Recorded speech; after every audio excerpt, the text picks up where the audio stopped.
Assalamualaikum warahmatullahi wabarakatuh. Berikut adalah biografi Sunan Gresik atau Maulana Malik Ibrahim, mulai dari perjalanan berdakwah hingga karamah yang dimilikinya. Maulana Malik Ibrahim sebenarnya memiliki beberapa nama panggilan, yaitu Maulana Maghribi dan Syekh Maghribi. Untuk lebih lengkapnya, berikut adalah beberapa nama dari Maulana Malik Ibrahim. Yang pertama, Sunan Gresik. Yang kedua, Sunan Tandes. Yang ketiga, Sunan Gribik. Yang keempat, Sunan Raja Wali. Yang kelima, Wali Kutub. Yang keenam, Mursyidul Aulia Wali Songo. Yang ketujuh, Sayyidul Aulia Wali Songo. Yang kedelapan, Maulana Maghribi. Yang kesembilan, Syekh Maghribi. Ada beberapa alasan mengenai penyebutan dari nama-nama tersebut. Misalnya, disebut Maulana atau Syekh Maghribi karena ia dianggap berasal dari daerah Maghrib atau Maroko, Afrika. Selain itu, dalam pengucapan orang Jawa, Maulana Maghribi disebut Maulana Gribik atau Sunan Gribik. Masyarakat tempat ia tinggal menjulukinya si kakek bantal. Disebut demikian lantaran ia adalah tempat berkeluh kesah masyarakat, tempat istirahat dikala pikiran sedang kacau, tempat menyandarkan diri saat sedang tidak ada pegangan hidup. Selain itu, ada yang mengatakan bahwa nama Malik Ibrahim tak lain adalah Makdum Ibrahim Asmoro. Kata Asmoro merupakan pengucapan Jawa. Kata tersebut berasal dari Samarkand. Barangkali kata Asmoro adalah kependekan dari Asmarkandi. Jadi, Makdum Ibrahim Asmarkandi kemudian disingkat menjadi Makdum Ibrahim Asmoro. Asmarkandi diambil dari nama sebuah kota Samarkand di Republik Uzbekistan. Bukti dari nama ini menjadi penolakan atas anggapan sebagai orang bahwa ia berasal dari Arab. Sebagian riwayat juga ada yang mengatakan bahwa ia berasal dari Turki. Ia datang ke tanah Jawa dalam rangka menyebarkan agama Islam sebagai utusan dakwah Khalifah Turki Utsmani. Dari sini dapat diketahui bahwa asal-usul daerah kelahiran Maulana Malik Ibrahim masih belum jelas dalam sejarah. Namun, para sejarawan sepakat bahwa ia bukanlah asli orang Jawa, namun ia merupakan pendatang di tanah Jawa. Meskipun asal-usulnya tidak begitu jelas dalam sejarah karena banyak versi yang berbeda dengan berbagai alasan, tetapi peran Maulana Malik Ibrahim dalam berdakwah di tanah Jawa tidak dapat diragukan lagi. Risalah kehidupannya yang tetap ada sampai saat ini menjadi bukti bahwa ia benar-benar memiliki peran penting di tanah Jawa, terutama kaitannya dengan perkembangan Islam. Ayah Maulana Malik Ibrahim bernama Raden Jumadil Kubra. Pada umumnya, silsilahnya dianggap sebagai keturunan Rasulullah Shallallahu Alaihi Wasallam. Urutan silsilahnya ke atas adalah Maulana Malik Ibrahim, putra Jumadil Kubra, putra Zainal Husain, putra Zainal Kubra, putra Zainal Alim, putra Zainal Abidin, putra Sayyidina Husain, putra Fatimah, putri Nabi Muhammad Sallallahu Alaihi Wasallam. Sebelum datang ke Jawa Timur, Maulana Malik Ibrahim melakukan pengembaraan ke Campa. Menurut Thomas Raffles, seperti yang dikutip oleh Wiji Saksono, letak Campa bukanlah di luar Indonesia, melainkan di Sumatera bagian utara, yaitu di pesisir Aceh yang sekarang disebut Jompa. Namun, Menurut Saksono, pendapat ini kurang kuat. Adapun pendapat yang mendekati kebenaran adalah bahwa Champa merupakan suatu kawasan yang terletak di daerah Indochina atau Hindia Belakang. Kawasan itu termasuk bagian wilayah dari Kamboja Timur di Teluk Siam, yaitu wilayah Annam yang berdekatan dengan Siam atau sekarang disebut Muang Thai. Pendapat terakhir ini diperkuat dengan adanya prasasti yang menyebutkan tentang adanya hubungan antara Champa dengan Singasari pada masa itu. Dalam wikipedia.com disebutkan bahwa kerajaan Champa terletak di Vietnam. Kata Champa berasal dari bahasa Vietnam. Kondisi geografis Champa meliputi area pegunungan di sebelah barat daerah pantai Indochina. Namun, masyarakat Champa mata pencariannya lebih fokus pada laut karena terdapat beberapa kota dengan ukuran sedang berjejer di pinggir pantai. Pada mulanya, tradisi keagamaan di Champa dipengaruhi Tiongkok. Namun, peperangan dengan kerajaan Funan pada abad keempat telah menyebabkan pergeseran budaya. Kini, kebudayaan India mulai masuk di Champa dan agama yang dominan saat itu adalah Shivaisme. Sejak dibukanya perdagangan laut dari Arab ke wilayah Champa, yaitu sekitar setelah abad ke-10 dan seterusnya, pengaruh agama Islam yang dibawa pedagang Arab mulai masuk ke masyarakat Champa. Setelah adanya invasi 1471, pengaruh Islam semakin kuat.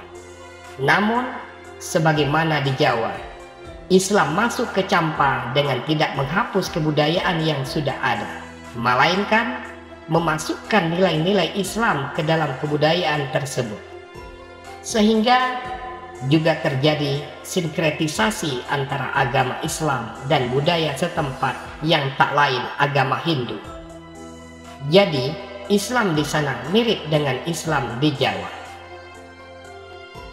Sebuah riwayat mengatakan bahwa kedatangan Maulana Malik Ibrahim ke negeri Champa adalah menghindari perang salib yang bertahun-tahun tak kunjung selesai antara umat Islam dan Kristen saling berganti untuk menguasai tanah suci mereka yang kebetulan sama-sama terletak di Palestina.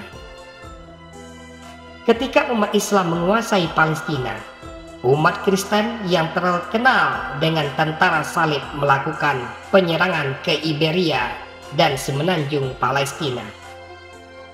Tentara salib tidak memiliki belas kasihan. Mereka membantai umat Islam, termasuk anak-anak, wanita, dan orang tua. Mereka juga sangat benci terhadap orang yang dianggap cerdas dari kalangan umat Islam. Jika tentara salib menemukan orang yang dianggap cerdas di antara umat Islam, maka tentara salib akan segera membunuhnya. Kebengisan tentara salib ini tidak mengherankan, sebab yang menjadi tentara adalah para perampok, para penjudi, para penjahat yang dipenjara kemudian dipaksa untuk ikut perang, dikenakan wajib militer untuk mendapatkan pengampunan dari gereja. Kala itu, umat Islam terdesak. Para tentara salib memaksa umat Islam untuk mengambil pilihan. Jika masih tetap ingin tinggal di Palestina, umat Islam di bawah ancaman pedang dipaksa pindah agama. Jika tidak, akan dibunuh. Jalan satu-satunya agar tidak pindah agama atau dibunuh, umat Islam harus mengungsi ke negara lain. Di antara umat Islam yang cinta damai dan mengungsi adalah Syekh Maghribi atau Maulana Malik Ibrahim. Maulana Malik Ibrahim melakukan pelayaran ke negeri yang terkenal sebagai negeri terbitnya matahari, yaitu negeri Champa.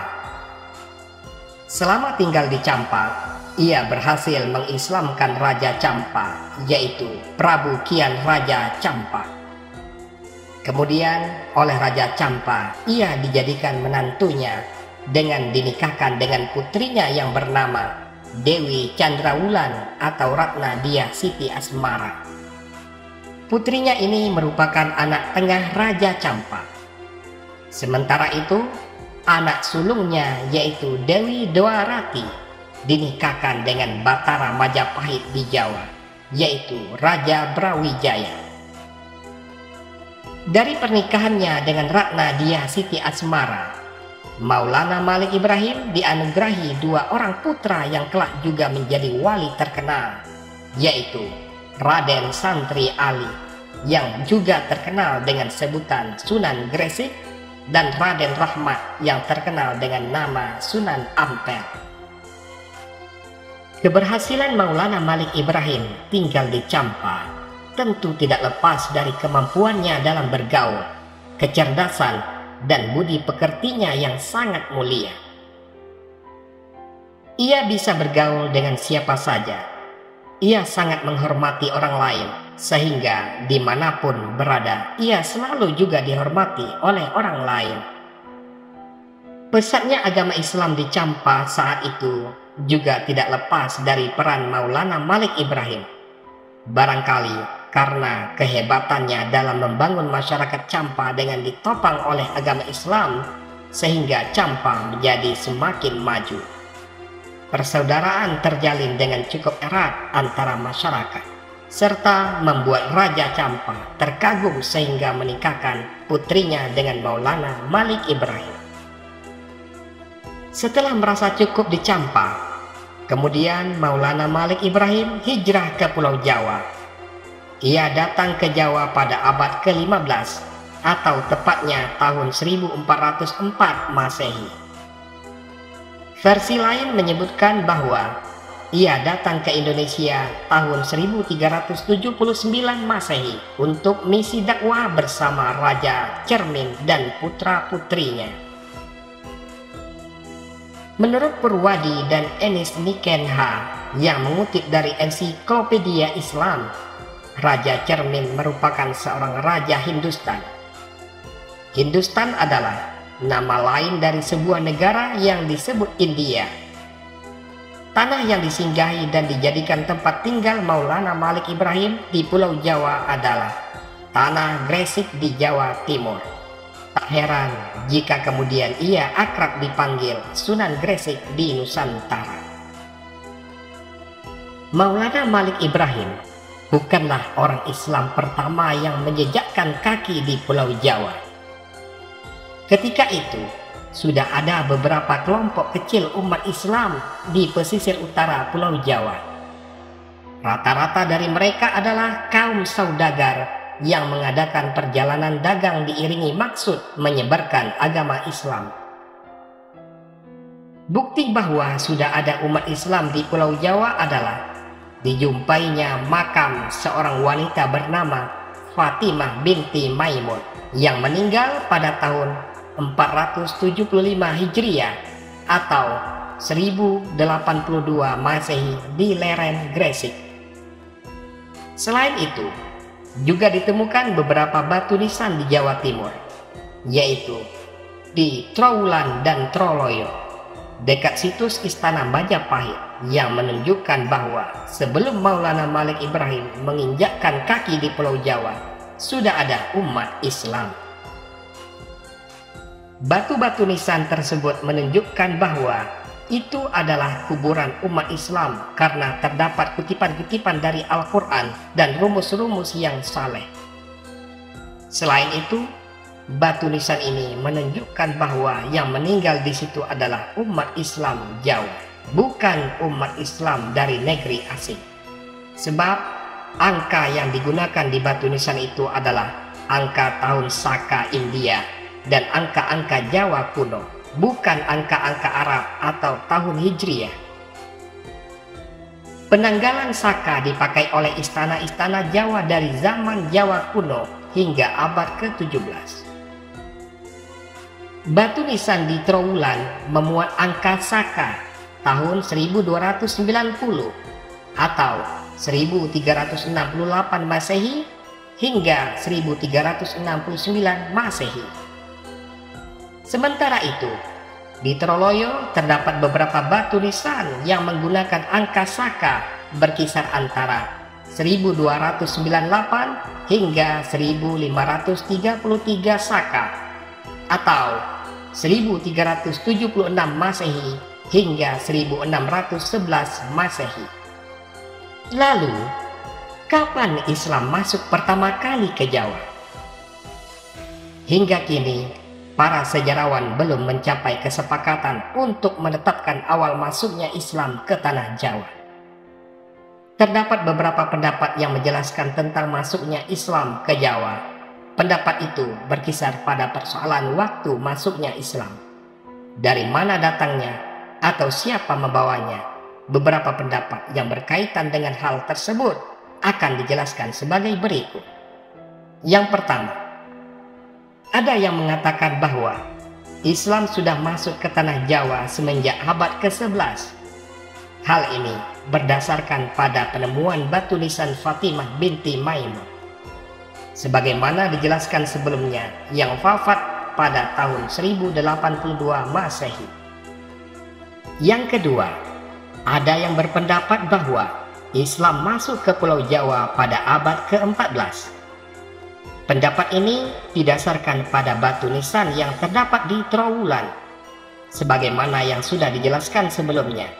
Di batu nisan itu terdapat tahun 1368 Masehi.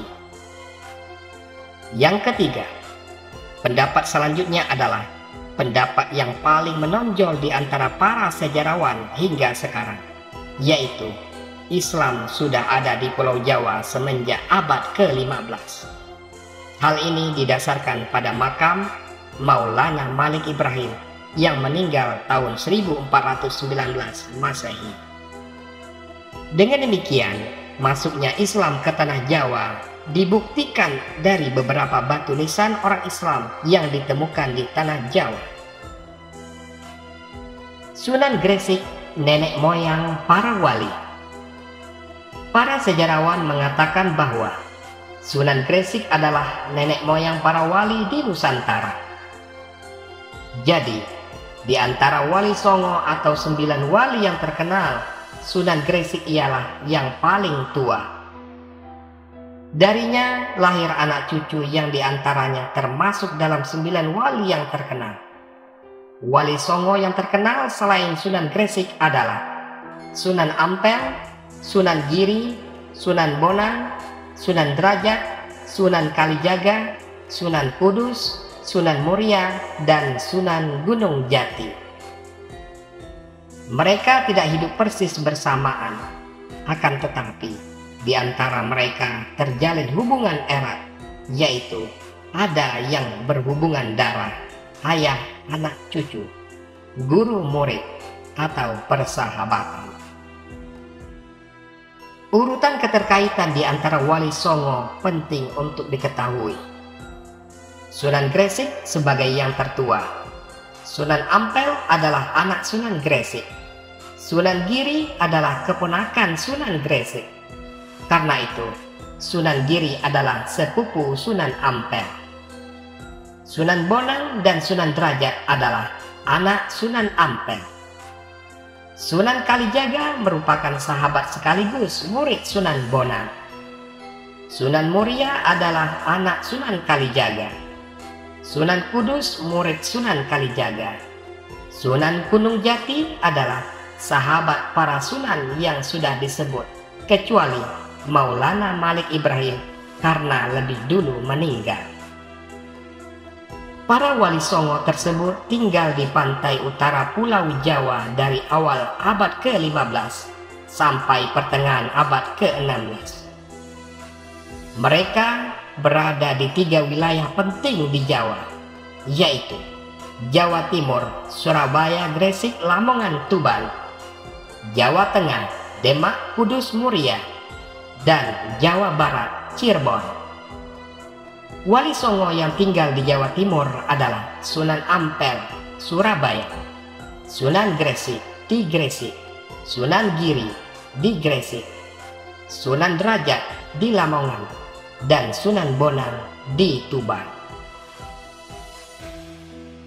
Wali Songo yang tinggal di Jawa Tengah antara lain Sunan Kudus di Kudus, Sunan Muria di Muria Kudus, Sunan Kalijaga di Demak. Dan Wali Songo yang tinggal di Jawa Barat adalah Sunan Gunung Jati di Cirebon.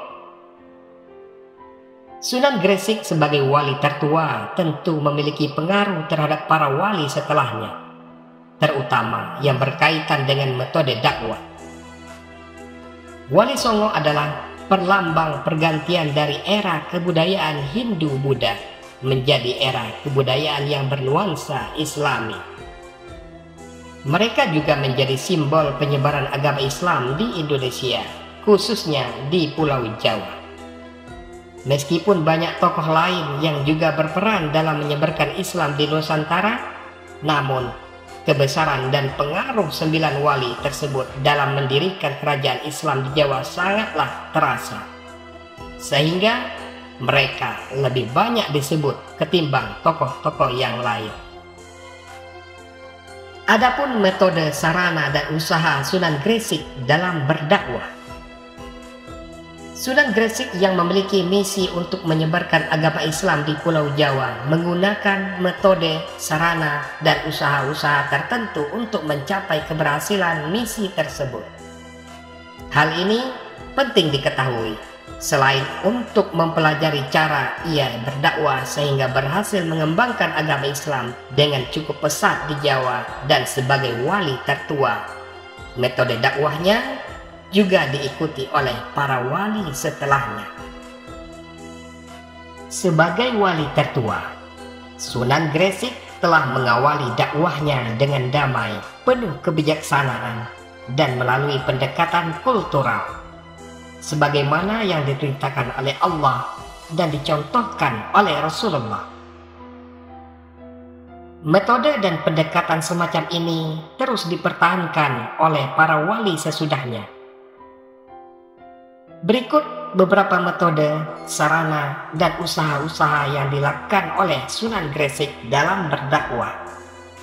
Yang pertama, mempelajari adat istiadat setempat. Awalnya, siapapun saja yang datang ke tempat baru, ia akan merasa kesulitan untuk menyampaikan sesuatu yang diinginkan.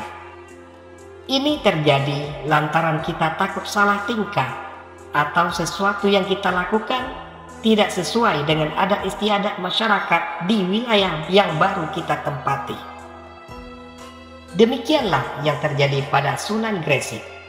Ia dari Maroko, tentu harus mengadakan adaptasi terlebih dahulu dengan masyarakat setempat. Oleh karena itu, untuk mengawali dakwahnya, ia harus mengenal terlebih dahulu adat istiadat masyarakat setempat. Sebab ia paham betul bahwa setiap negara memiliki aturan tersendiri dengan negara lain. Bahkan setiap desa di suatu negara memiliki adat istiadat yang berbeda dengan desa lain. Hal semacam ini harus diketahui agar kita sukses dalam menjalin hubungan baik dengan masyarakat setempat.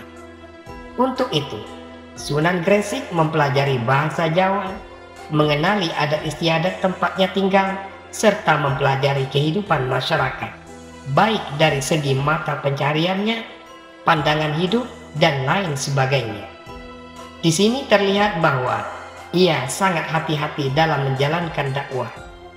Ia tidak ingin terjerumus dalam kesalahan sehingga masyarakat membencinya. Yang kedua, membuka warung. Di wilayah yang baru ditempati, mula-mula Sunan Gresik membuka warung untuk berjualan kebutuhan masyarakat sehari-hari. Berjualan merupakan salah satu sarana yang digunakan oleh Sunan Gresik dalam misi dakwahnya. Sebagai pendatang, tentu tidak mudah baginya untuk langsung menjalankan dakwah. Oleh karena itu, diperlukan keakraban terlebih dahulu dengan masyarakat setempat. Maka dari itu, berjualan merupakan sarana yang paling tepat untuk saling kenal dengan masyarakat setempat. Dari berjualan, Sunan Gresik dapat membangun kenalan dan hubungan baik dengan masyarakat. Dengan berjualan pula, ia dapat mempelajari segala hal pada masyarakat yang menjadi konsumennya, yakni mulai dari nama orang-orang, keluarganya, kondisi kehidupannya, situasi sosial ekonominya, wataknya, pekerjaannya, dan sifat-sifatnya. Bahkan, kalau perlu, hal-hal yang bersifat pribadi coba juga diketahuinya. Yang ketiga, membuka lahan pertanian. Menurut sumber tertulis, Sunan Gresik adalah orang yang ahli dalam pertanian. Ia mampu memanfaatkan lahan tanah di Jawa yang subur untuk menanam kebutuhan sehari-hari, seperti padi, umbi-umbian, dan lain sebagainya. Bahkan, ada yang mengatakan bahwa ia adalah orang pertama yang mempunyai gagasan mengalirkan air dari gunung untuk mengairi lahan pertanian penduduk. Kehadiran Sunan Gresik di tanah Jawa benar-benar menjadi berkah dalam kehidupan masyarakat. Hasil pertanian menjadi semakin meningkat, sehingga banyak masyarakat yang menaruh perhatian dan ingin belajar kepadanya. Yang keempat, menjadi tabib. Selain pandai dalam berdagang dan pertanian, Sunan Gresik juga pintar dalam masalah kesehatan. Ia mampu meracik obat-obatan untuk segala macam penyakit. Setiap orang yang berobat kepadanya rata-rata mendapat kesembuhan. Saat menjalankan praktek pengobatan, ia tidak memungut biaya. Ia ikhlas membantu masyarakat yang sakit dan yang sangat membutuhkan kesembuhan. Dari pelayanan semacam inilah ia menjadi terkenal di masyarakat. Tidak hanya itu, dengan banyak membantu masyarakat dan mampu mengobati orang sakit, Sunan Gresik mulai disegani oleh masyarakat dan menjadi tokoh masyarakat yang karismatik. Adapun yang lebih penting lagi, kini ia sudah menjadi sandaran hidup masyarakat. Yang kelima, hidup dengan sederhana. Hidup dengan sederhana bukan berarti tidak memiliki apa-apa. Hidup sederhana menandakan bahwa orang itu tidak tergantung terhadap materi. Orang yang mampu melepaskan diri dari ketergantungan pada materi akan mencapai kebahagiaan sejati. Sebab, selama manusia masih tergantung pada materi, hidupnya tidak akan pernah puas. Selain itu, dengan hidup sederhana, seseorang dapat membuka pergaulan seluas-luasnya. Sebaliknya, hidup yang mewah identik dengan kehidupan para elit, sehingga masyarakat bawah enggan untuk bergaul dengan mereka yang hidup mewah. Yang keenam, menghapus perbedaan kelas atau kasta. Dalam kehidupan masyarakat di wilayah Sunan Gresik tinggal, terdapat kepercayaan masyarakat terhadap perbedaan kelas sosial. Ada masyarakat yang diposisikan kelas sosialnya sebagai masyarakat rendah, tengah, dan tinggi. Masyarakat rendah memiliki nasib yang malang karena tidak dapat menikmati hak-hak asasi manusia. Mereka dianggap tidak berguna oleh kelas yang lebih tinggi lantaran kelas sosialnya yang rendah. Biasanya, mereka yang duduk di kelas sosial rendah adalah para budak dan petani. Sebagai orang Islam, Sunan Gresik tentu tidak setuju dengan perbedaan kelas tersebut. Di dalam agama Islam, tidak ada perbedaan kelas. Adapun yang membedakan seseorang dengan orang lain dalam Islam terletak pada ketakwaannya. Jadi, bukan karena kelas sosialnya.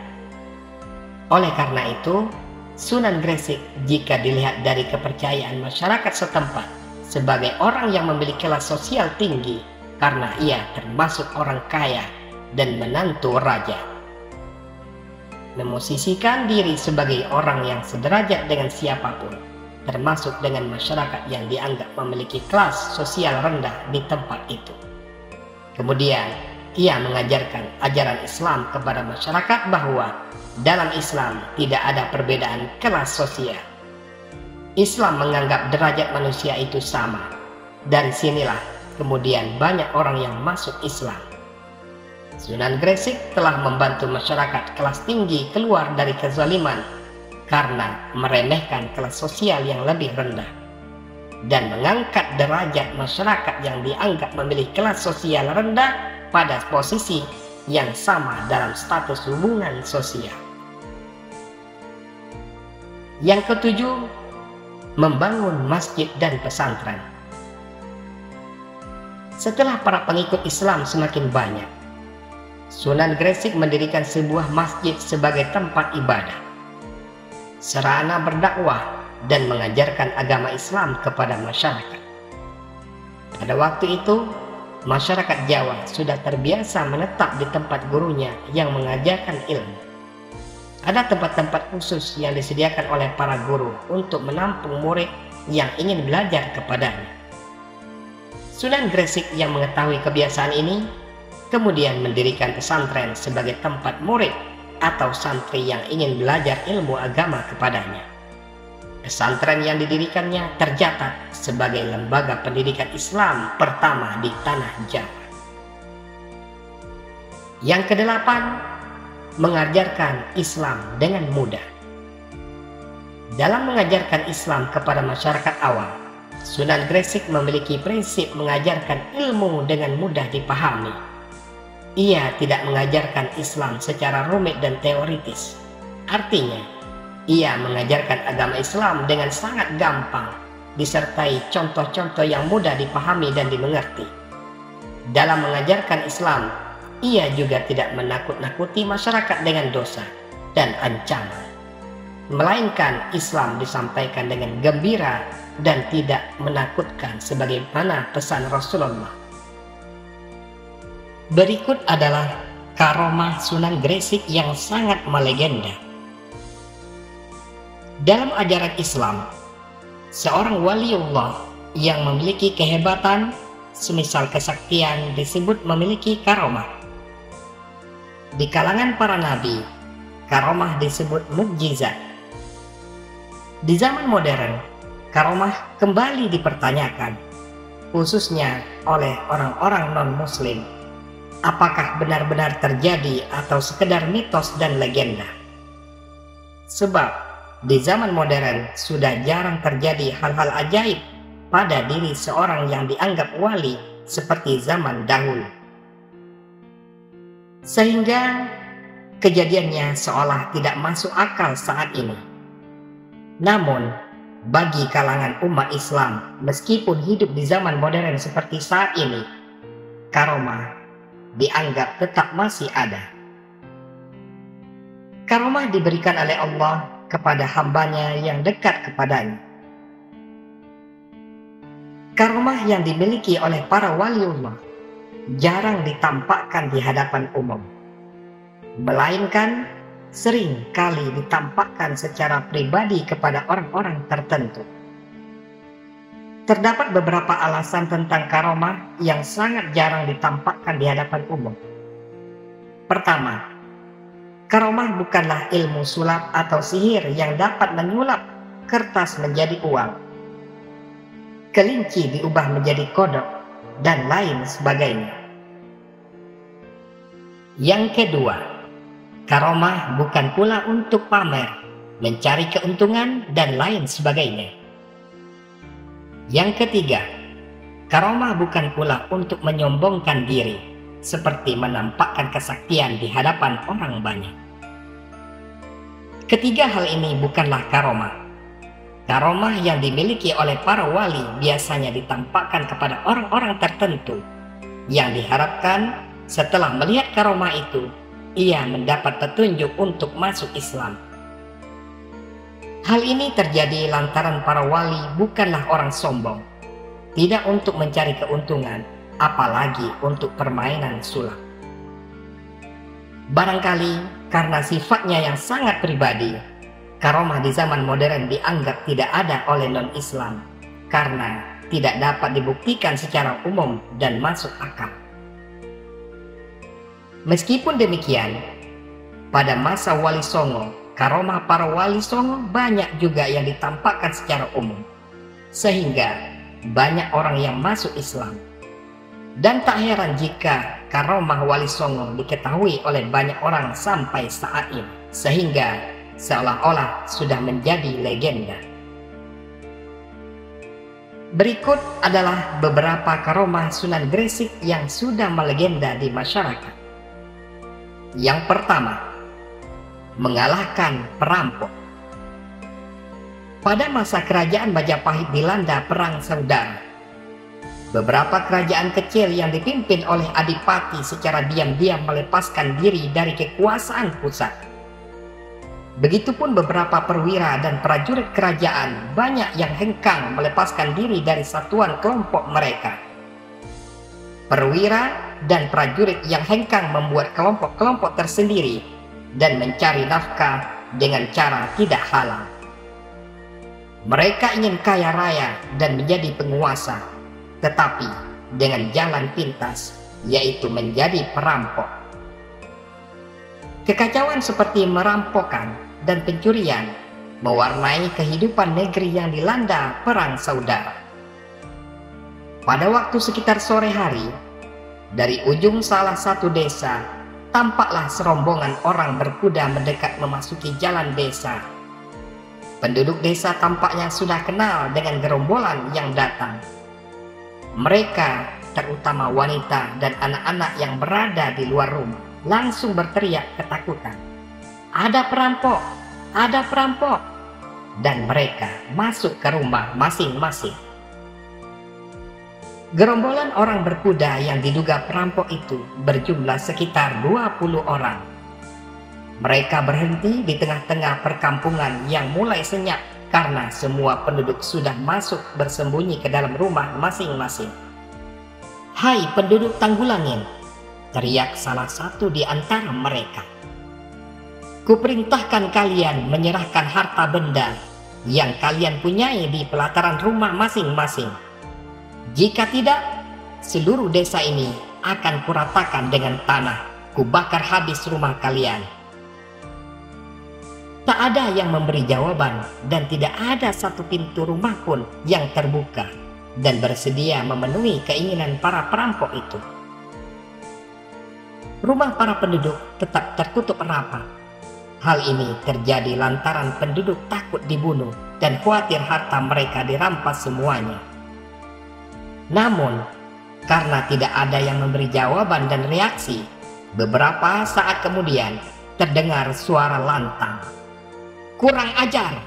kata salah satu dari kawasan perampok itu. Di desa manapun, orang akan membungkuk-bungkuk dan menyembah-nyembah jika kami datang. Tapi, kalian penduduk Tanggulangin tidak menghiraukan kami. Kalau begitu, akan kami paksa kalian menyerahkan harta kepada kami. Jika tidak mau memberikan, akan kami bakar kampung ini. Karena tetap tidak ada jawaban, kemudian kawanan perampok itu menyalakan obor yang sudah dipersiapkan. Sekitar 13 orang yang menyalakan obor yang hendak membakar rumah warga desa Tanggulangin. Tak lama kemudian, obor-obor yang berada di tengah 13 perampok sudah siap membakar. Mereka mulai mendekati rumah-rumah yang ada di dekat mereka. Mereka akan menyulutkan api ke dinding-dinding rumah warga yang terbuat dari kayu dan beratapkan ilalang. Namun, sebelum pembakaran itu terjadi, datanglah sekelompok orang yang berbaju putih-putih dan bersorban memasuki desa Tanggulangin. Melihat sekelompok orang datang, kawanan perampok yang sudah mendekati rumah warga untuk membakarnya tertahan, berhenti. Penglihatan dan pikiran mereka fokus pada sekelompok orang yang datang ini. Rombongan yang datang itu ternyata dipimpin oleh Syekh Maulana Malik Ibrahim, Sunan Gresik. Rombongan Sunan Gresik berhenti tepat di depan kawanan perampok yang hendak membakar rumah warga. Sang pemimpin perampok itu maju dengan sombongnya bertanya, "Siapa kalian? Apakah kalian mau menghalangi pekerjaan kami? Atau apakah kalian mau melawan kami?" Sunan Gresik selaku pemimpin rombongan tidak menjawab. Akan tetapi, muridnya yang masih muda, yakni sekitar umur 25 tahun, maju menghampiri pemimpin perampok yang bertanya tersebut. "Wahai Ki Tekuk Penjalin," tegur sang murid Sunan Gresik dengan suara mantap. "Sudah lama kami mendengar nama Ki Tekuk Penjalin dan sepak terjang kalian di masyarakat. Kami sangat senang berjumpa dengan kalian. Kami ingin meminta kalian untuk tidak mengganggu ketenangan masyarakat."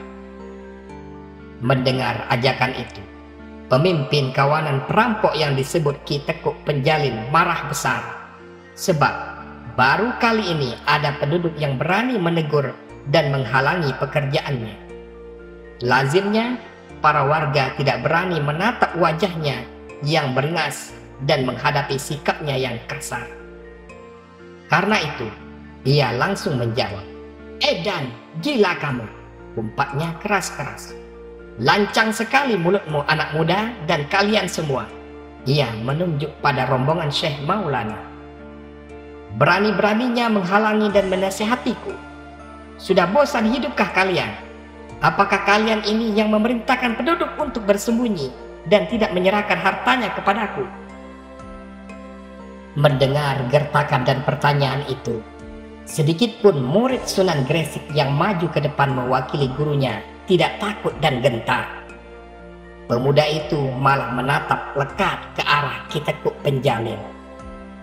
Melihat hal ini, Ki Tekuk Penjalin merasa dilecehkan.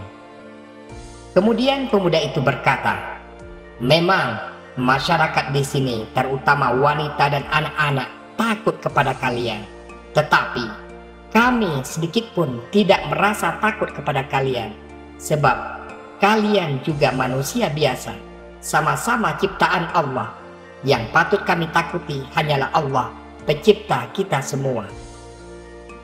"Kurang ajar," hardik Ki Tekuk Penjalin. "Anak muda, kamu tidak ada apa-apanya dibandingkan dengan aku. Kamu sebaiknya mundur dan panggil gurumu untuk melawan aku. Aku tidak ingin susah payah meladeni anak muda yang baru belajar bela diri. Aku ingin membuktikan bahwa gurumu pun tidak ada apa-apanya." Memang murid Sunan Gresik ini tidak dikenal dalam dunia persilatan di Jawa. Jadi kehebatannya diragukan, apalagi ia masih seorang pemuda. Akan tetapi, dengan tenang dan sopan, murid Syekh menjawab, "Ki Tekuk Penjalin tidak perlu bertarung dengan guruku. Cukup aku saja. Insya Allah aku mampu menghadapimu." Mendengar jawaban itu, Tekuk Penjalin semakin marah.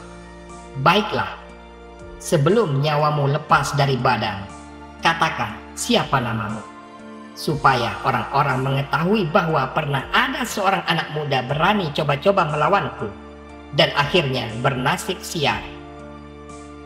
Murid Sunan Gresik menjawab, "Namaku Ghafur, tetapi lidah orang-orang Jawa memanggilku Gapur. Ku peringatkan kepadamu, sebelum kita bertarung, tinggalkan dunia kejahatan.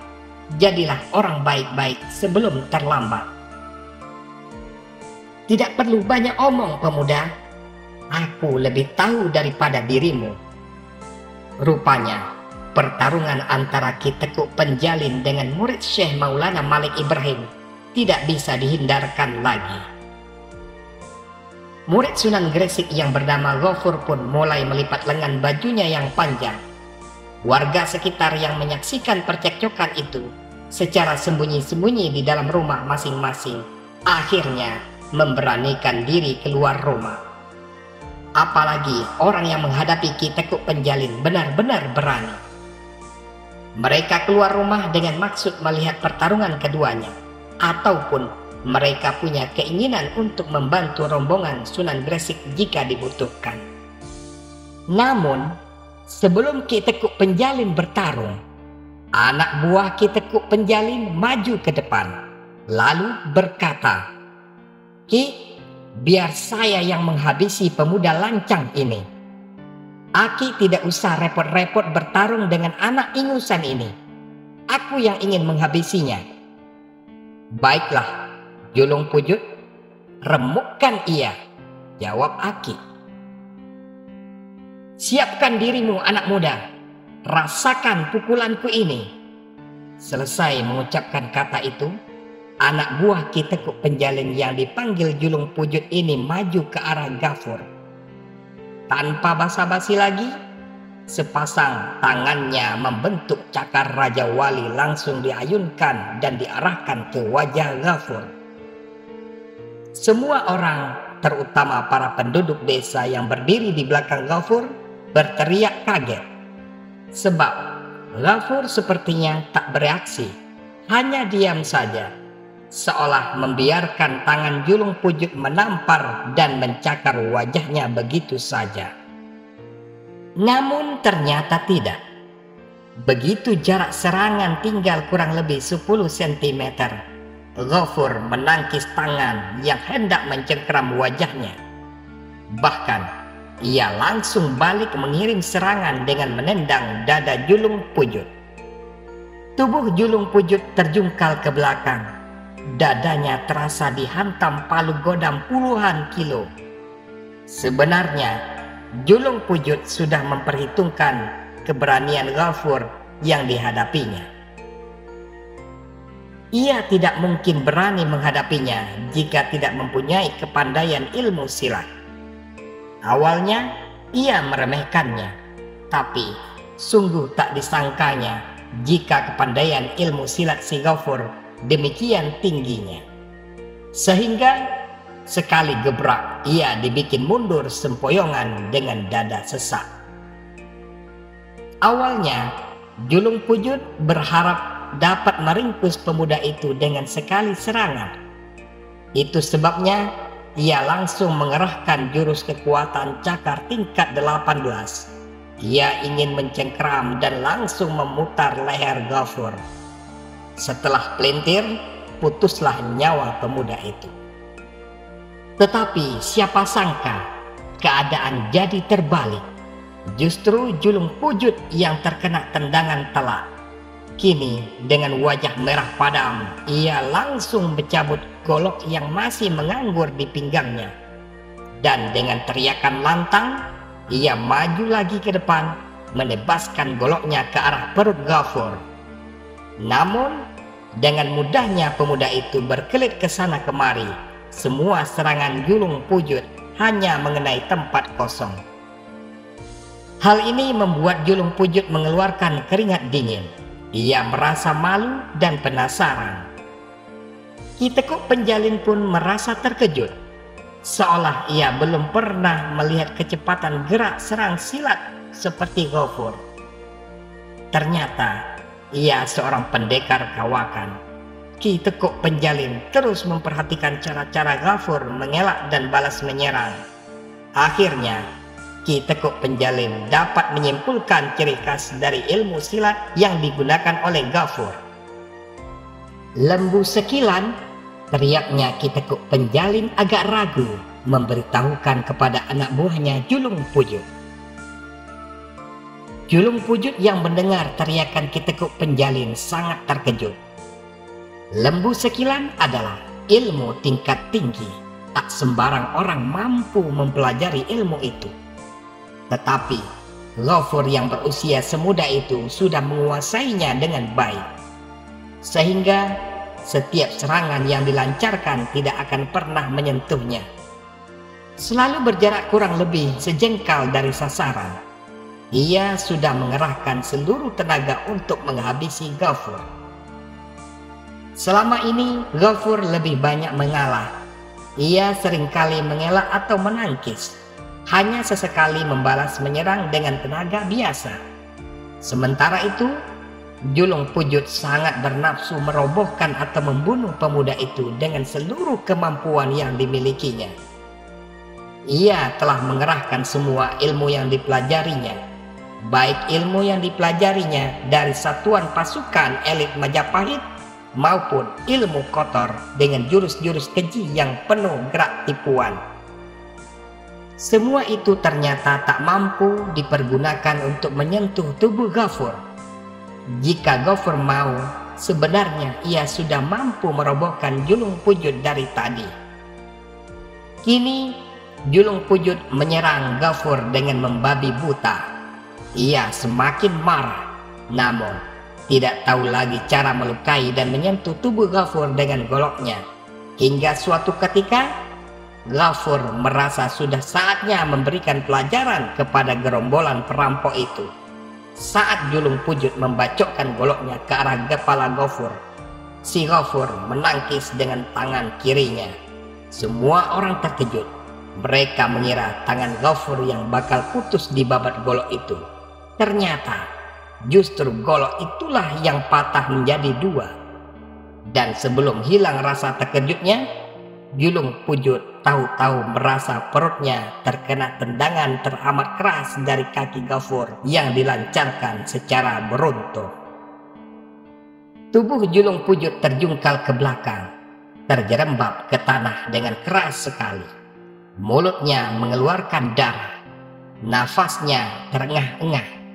Teman-temannya hanya memandanginya dengan bengong, tak tahu yang harus dilakukannya. "Goblok!" umpat Ki Tekuk Penjalin kepada anak buahnya yang hanya diam. "Cepat, serbu bangsa itu, bunuh ia!" Sebanyak 18 anak buah Ki Tekuk Penjalin langsung mengambil golok yang masih bertengger di pinggang mereka. Dengan menghunuskan golok, mereka menyerbu ke arah Ghafur. Namun, murid-murid Syekh Maulana juga tidak tinggal diam. Mereka langsung menghadang anak buah Ki Tekuk Penjalin yang hendak menyerang Ghafur.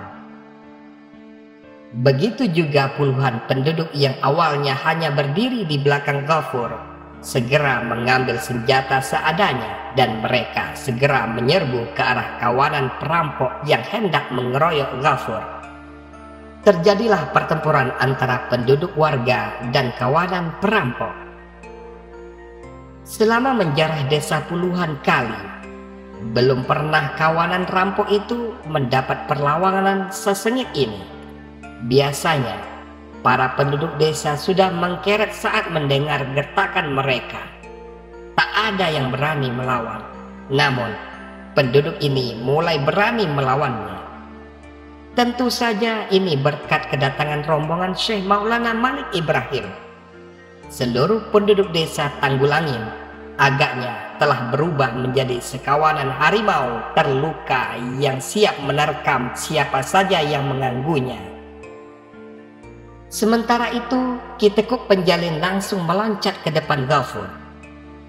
"Senang sekali bertemu denganmu, anak muda," katanya dengan wajah berseri-seri.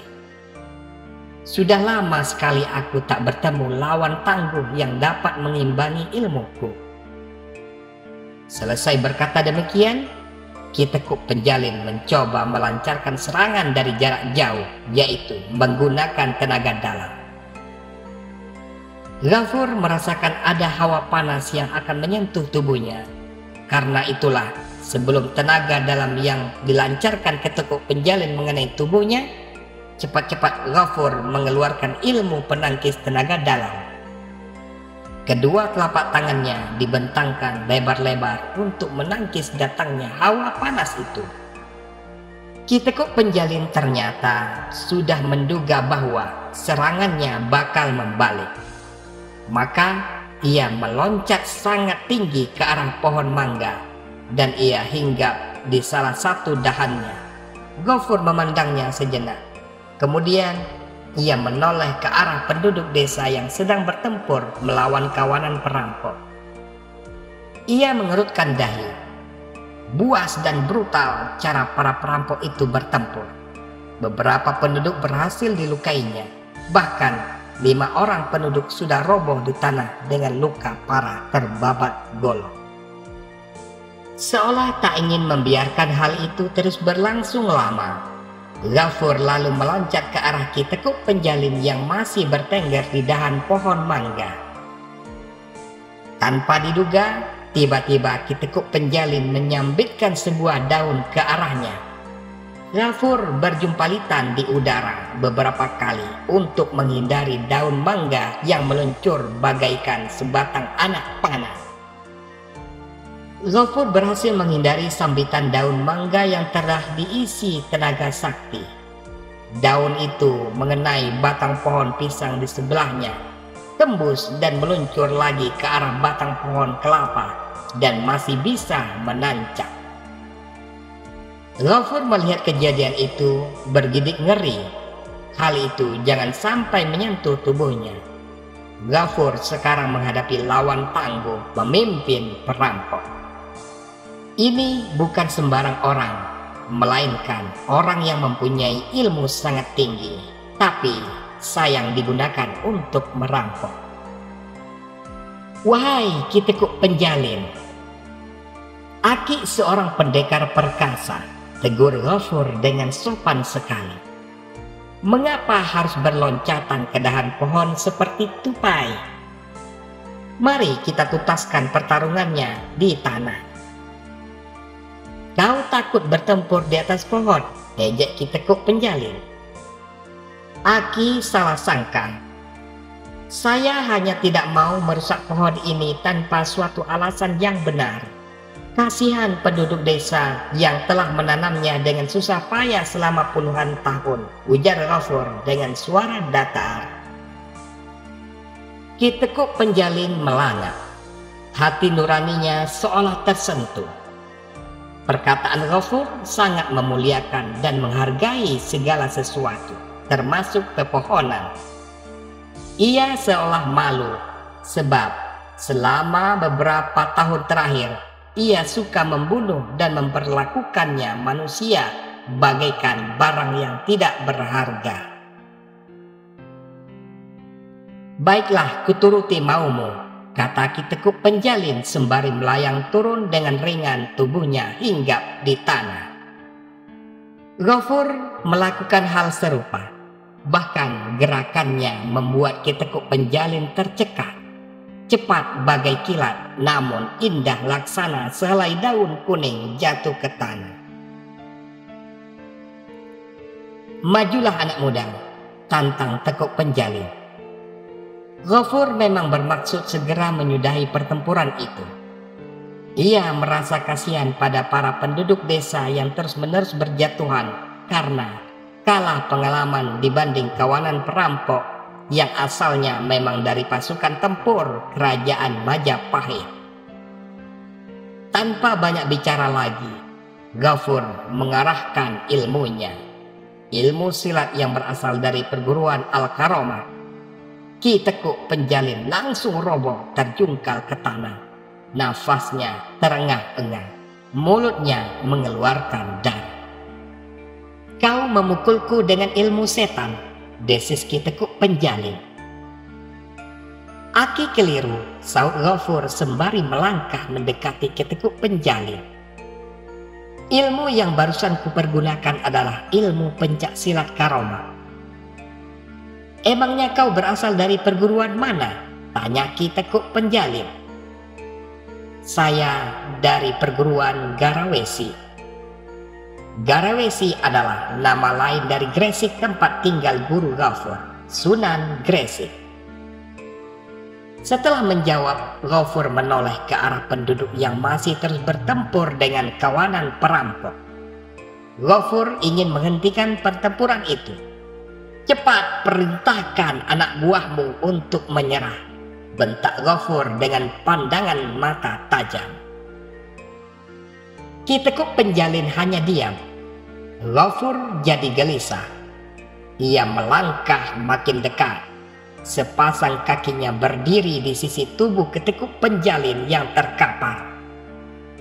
Jika kau tak mau perintahkan anak buahmu menyerah, maka Sekali kuinjakkan kakiku ke dadamu, pasti kau akan mati, ancamnya tanpa main-main. Ki Tekuk Penjalin masih tak mau buka suara. Sepasang matanya memandang Ghafur dengan penuh penasaran.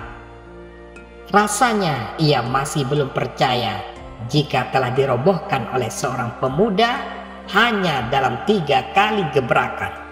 Padahal dirinya terkenal sebagai pendekar tangguh. Benar-benar mustahil, tapi kenyataannya telah membuka pandangan hidupnya bahwa dirinya tidak boleh merasa paling hebat di dunia.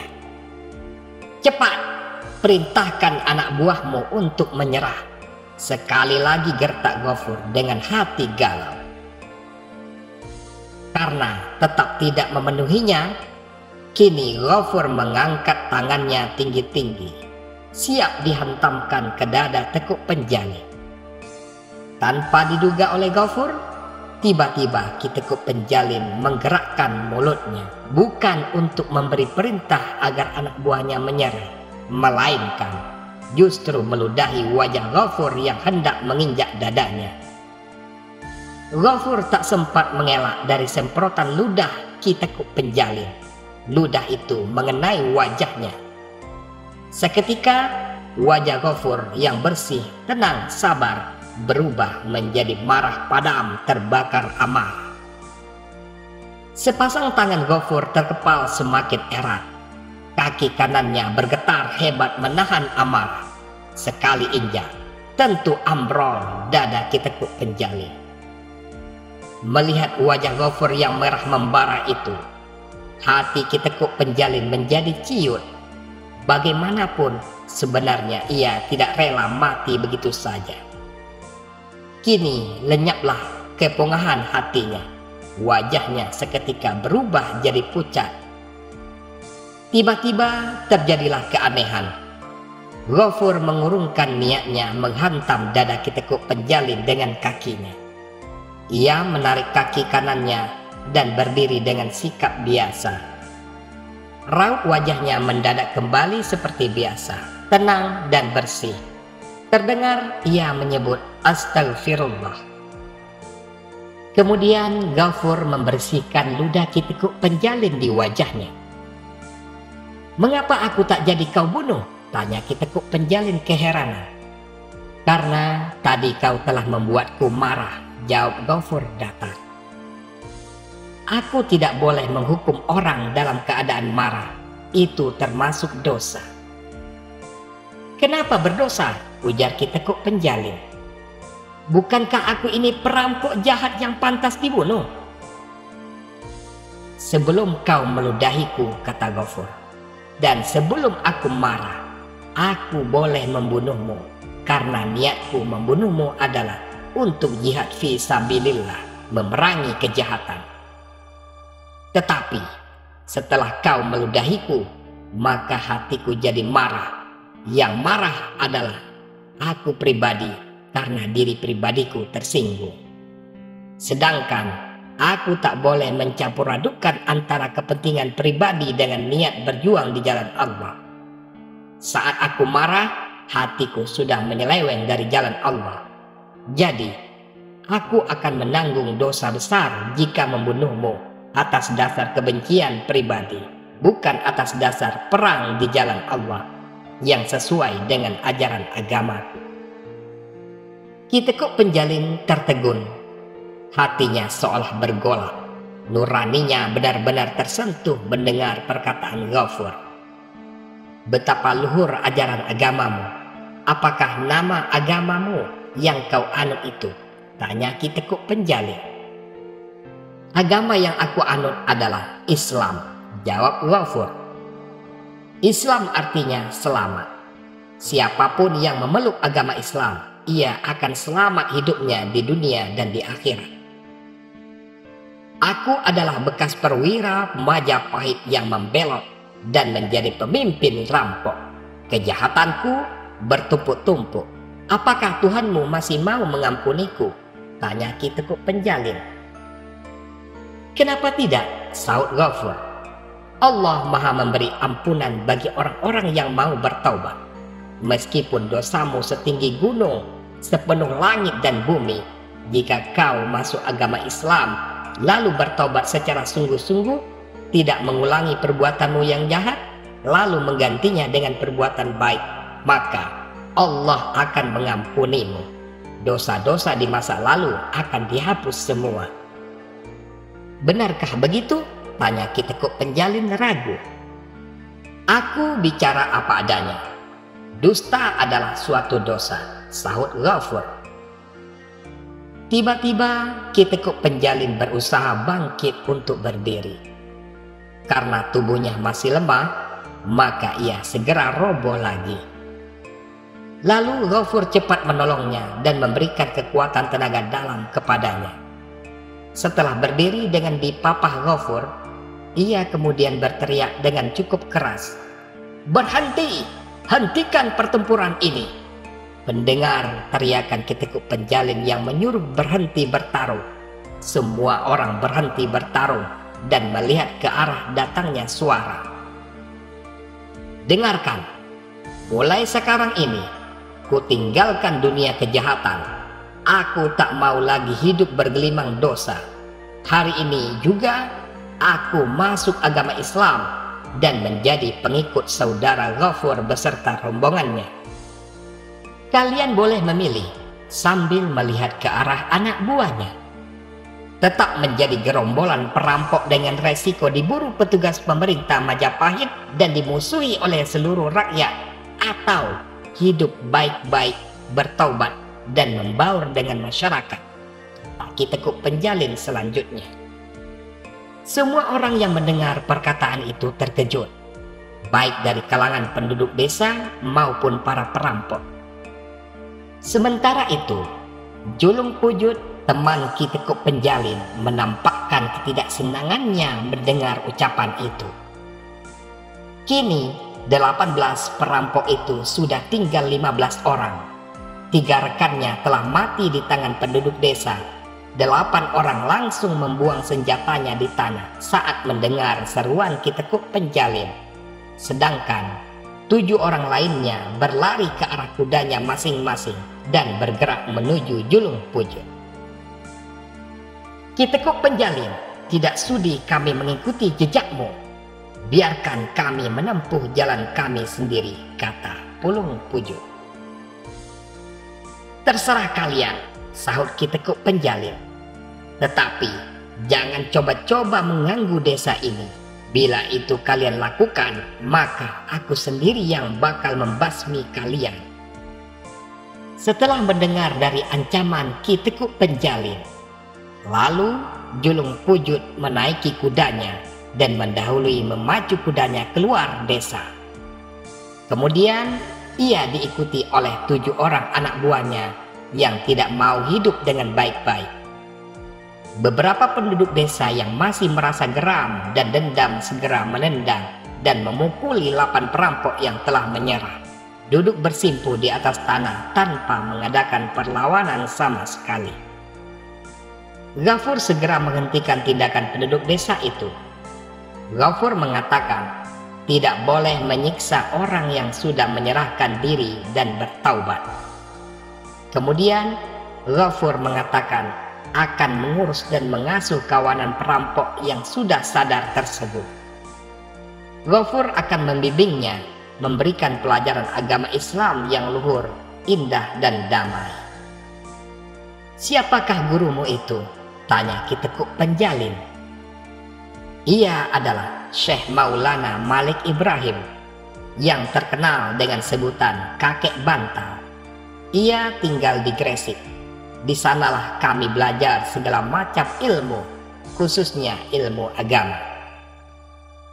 "Mengapa disebut Kakek Bantal?" tanya Ki Tekuk Penjalin. "Bantal artinya bumi. Disebut demikian karena ia mampu membaur dengan penduduk setempat, sehingga boleh dikatakan sudah membumi dengan lingkungan dan masyarakat sekitar. Ada pula yang mengatakan bantal adalah bantal untuk alas tidur, sebab ia sangat berilmu tinggi. Petuah dan nasihatnya melegakan semua orang yang mendengarkannya, sehingga hati dan jiwa menjadi tenang. Setenang saat mereka tidur nyenyak di atas bantal empuk. Bantal juga berarti tempat untuk menyehatkan pikiran dan sandaran hidup masyarakat, karena ia suka menolong masyarakat. Adapun karomah yang kedua adalah meminta hujan. Musim kemarau telah datang, akan tetapi musim kemarau kali ini tidak seperti biasanya. Kini musim kemarau tambah panjang, sehingga banyak desa di Jawa Timur yang kekeringan. Penduduk sudah sangat menderita. Lalu Sunan Gresik bersama muridnya melakukan kunjungan ke beberapa desa yang dilanda kekeringan. Selain berkunjung, ia membagikan makanan kepada orang-orang yang kelaparan akibat kekeringan. Saat berkunjung ke suatu desa, Sunan Gresik bertemu dengan orang-orang yang sedang berkumpul di tengah persawahan yang kering kerontong. Mereka membentuk lingkaran. Di tengah lingkaran ternyata sedang berlangsung perkelahian dua orang yang sama-sama memegang rotan. Mereka saling memukulkan rotan ke punggung masing-masing lawan. Perkelahian yang kelihatannya sakral ini terhenti ketika keduanya roboh dan tidak mampu melanjutkan pertarungan. Perkelahian ini tidak main-main, sebab punggung mereka sampai melepuh dan darah merembes dari punggung mereka. Setelah diselidiki, rupanya mereka sedang melakukan upacara untuk meminta hujan agar kekeringan yang membuat kelaparan segera berakhir. Setelah yang berkelahi roboh dan diseret ke pinggir lingkaran, seorang pemimpin upacara yang sedang memegang tongkat maju ke tengah-tengah lingkaran warga yang berkumpul di situ. Ia berkata-kata dengan suara parau, kemudian memerintahkan seseorang yang sudah ditugaskan untuk membawa gadis cantik ke tengah arena untuk pelaksanaan upacara pengorbanan manusia sebagai sajian kepada dewa hujan untuk meminta hujan. Datanglah dua orang kekar yang menyeret gadis cantik sekitar umur 17 tahun yang sudah diberi pakaian serba putih ke tengah arena. Ia meronta-ronta minta dilepaskan. Ia menangis, meratap minta ampunan agar tidak dijadikan korban. Namun, sang pemimpin upacara tidak menghiraukannya. Orang-orang yang mengelilinginya pun seluruhnya diam, mengikuti dan menghayati upacara puncak dengan mengorbankan manusia yang akan segera dilaksanakan. Kemudian Sunan Gresik terlihat heran menyaksikan upacara sadis itu. Ia bersama murid-muridnya semakin mendekat dan berdiri di samping arena bersama orang-orang yang mengikuti upacara. Sang pemimpin upacara mengangkat kedua tangan yang memegang tongkat tinggi-tinggi, bak berdoa sambil mendongak ke langit dan berkata dengan suara lantang dan parau, "Oh Dewa Hujan, terimalah persembahan kami." Lalu ia berkata kepada gadis yang akan dikorbankan supaya mengikhlaskan diri demi menolong orang-orang kelaparan dan kesuburan desa. Namun, gadis itu tetap meronta dan menolak untuk dijadikan korban. Tetapi, sang pemimpin upacara tidak memperdulikannya. "Kita mulai saja," kata sang pemimpin upacara. Kemudian, ia meminta belati yang sudah dipersiapkan. Kini, sang pemimpin sudah memegang belati yang mengkilat tajam. Gadis yang akan dijadikan korban itu ketakutan, meraung-raung memilukan. Dua orang yang memegang gadis itu semakin mempererat pegangannya. Sang pemimpin upacara kemudian mengacungkan belati itu ke langit dan siap ditikamkan ke dada gadis malang tersebut. Gadis itu terbelalak, mukanya pucat. Ketika sang pemimpin upacara hendak menikamkan belatinya, lalu Sunan Gresik segera berteriak, "Tunggu!" Namun sayang, seolah teriakan Sunan Gresik tidak terdengar atau memang tidak diperdulikannya. Ia tetap menikamkan belati itu ke dada si gadis. Tetapi ketika mata ujung pisau nyaris menyentuh kain putih yang menutupi tubuh gadis itu, mendadak tertahan oleh kekuatan yang luar biasa. Rasa penasaran menyeliputi sang pemimpin upacara. Ia kembali berusaha keras dan mengerahkan seluruh tenaganya untuk mendorong belati supaya menusuk dada si gadis. Namun, tiba-tiba tenaganya terkuras habis. Belati mendadak lepas dari pegangan dan jatuh ke tanah. Semua orang heran atas kejadian tersebut. Lalu Sunan Gresik kemudian maju ke tengah arena. Taulah sang pemimpin upacara bahwa yang mengganggu upacaranya adalah orang yang mendekat ini. Sang pemimpin upacara marah. "Kau," kata sang pemimpin upacara, "yang mengganggu upacara ini," sambungnya. Sunan Gresik menjawab, "Aku ingin mengetahui alasan mengapa gadis itu dikorbankan." Pemimpin upacara itu menjelaskan dengan marah bahwa ia dikorbankan kepada Dewa Hujan. Sunan Gresik bertanya lagi, "Sudah berapa gadis yang dikorbankan?" "Sudah 2 kali. Dan ini yang ketiga kalinya. Jadi sudah 2 nyawa manusia yang melayang sia-sia," ujar Sunan Gresik. Namun sang pemimpin upacara menukas, pengorbanan mereka tidak sia-sia, juga pengorbanan gadis ini. "Apakah pengorbanan terhadap 2 gadis yang sudah dilakukan benar-benar mendatangkan hujan di desa ini?" tanya Sunan Gresik. Sang pemimpin upacara tidak menjawab. Ia terdiam. Namun, kerumunan orang yang mengikuti upacara itu menjawab dengan serentak, "Belum." Muka sang pemimpin upacara itu berkeringat ketika mendengar pengikutnya sendiri menyanggah keberhasilan upacara itu, seolah-olah takut tak dipercaya lagi. Lalu sang pemimpin upacara pun mengatakan, "Hujan belum turun karena korban belum cukup. Jika kita mengorbankan 1 gadis lagi, hujan akan turun segera." Lalu Sunan Gresik bertanya kembali, "Bagaimana jika dilangsungkan pengorbanan gadis ketiga ini, tetapi hujan belum juga turun?" Sang pemimpin upacara itu marah mendengar pertanyaan itu. Ia tidak ingin berdebat lagi.